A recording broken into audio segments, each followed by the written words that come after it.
ये गरीब लड़का ज़मीन पे 10 रुपए का नोट पाता है और इसी पल से उसकी किस्मत पूरी तरह बदलने वाली है। वो दौड़कर पास की दुकान में जाता है और एक चॉकलेट खरीदता है। जैसे ही वो चॉकलेट खोलता है, अंदर से एक चमचमाती हुई गोल्डन टिकट निकलती है।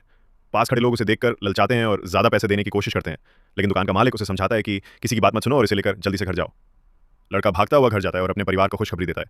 उसका बीमार दादाजी, जिसे चलने में भी दिक्कत थी, खुशी में नाच उठता है, क्योंकि इस गोल्डन टिकट से उसे दुनिया की सबसे बड़ी चॉकलेट फैक्ट्री देखने का मौका मिलेगा। दुनिया में बस 5 लोगों को यह मौका मिला है और उनमें से एक को मिलेगा रहस्यमयी इनाम। फिर आता है वो दिन जब फैक्ट्री के दरवाजे खुलते हैं। पांचों विजेता अपने परिवार वालों के साथ अंदर जाते हैं। वहां उनका स्वागत करता है एक अजीब सा दिखने वाला आदमी, फैक्ट्री का मालिक वोंका। वो सबको अंदर ले जाता है और जैसे ही दरवाजा खुलता है, सबकी आंखें खुली की खुली रह जाती हैं। चारों तरफ मीठी खुशबू फैली है। पेड़ पौधे टॉफी और च्युइंगम से बने हैं। झरने और नदियां चॉकलेट सिरप की बनी हैं। एक मोटा बच्चा खुद को रोक नहीं पाता और जमीन से टॉफी जैसी घास उठाकर खाने लगता है, लेकिन उसका लालच भारी पड़ता है। वो चॉकलेट नदी में गिर जाता है और एक पाइप के जरिए खींचकर किसी और कमरे में पहुंचा दिया जाता है। वो पहला बच्चा होता है जो बाहर हो जाता है। बाकी लोग एक टॉफी बोट में सवार होकर सफर जारी रखते हैं और एक लंबे सुरंग से गुजरते हैं।